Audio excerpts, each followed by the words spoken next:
Hello everyone, this is Bhuvi. Black chana இருக்குல்ல, அது கொண்டக்கடலை, அது காலையில் வந்துட்டு வேக வச்சேன். நான் மட்டும்தான் சாப்பிட்டேன். வீட்டில் யாருமே சீண்டலை. என்னோடய பையனும் சாப்பிடல, என்னோடய ஹஸ்பண்டும் சாப்பிடல. ஓகே, வித்தியாசமாக எதாவது ட்ரை பண்ணி பார்ப்போம் அப்படின்ட்டு தவா ஃப்ரை மாதிரி பண்ணிடலாம் அப்படின்ட்டு பண்ணேன். காலி ஆயிடுச்சு. ஓகே, இந்த பாருங்கள், வேக வச்ச கொண்டக்கடலையை நான் வந்து மிக்சியில் போட்டுக்கிட்டேன்.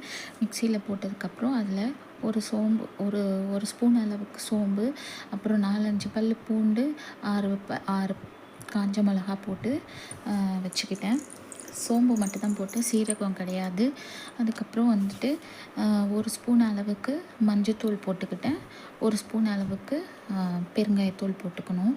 போட்டுட்டு மிக்சியில் நல்லா வந்துட்டு பல்ஸ் மோடில் இல்லைன்னா ஒரு இதில் பார்த்து அந்த மாதிரி நைஸாக அரைச்சிக்கோங்க. ரொம்ப நைஸாக அரைச்சிடக்கூடாது. ஓரளவுக்கு தண்ணி விட்டு அரைக்கணும்னா அரைச்சிக்கோங்க, இல்லை கொண்டக்கடலை இருக்க தண்ணியே போதும்.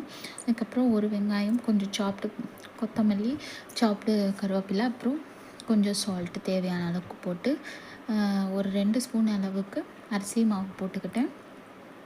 போட்டு நல்லா பிசைஞ்சு சின்ன சின்ன பால்ஸ் மாதிரி உருட்டி வச்சுக்கிட்டேன்.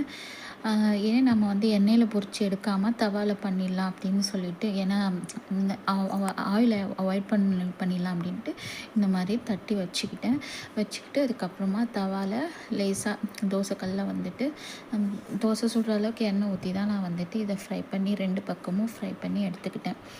ஸோ நல்லா வந்து இதுவாச்சு. ரிசல்ட்டு நல்லா இருந்தது, டேஸ்ட்டாகவும் இருந்தது.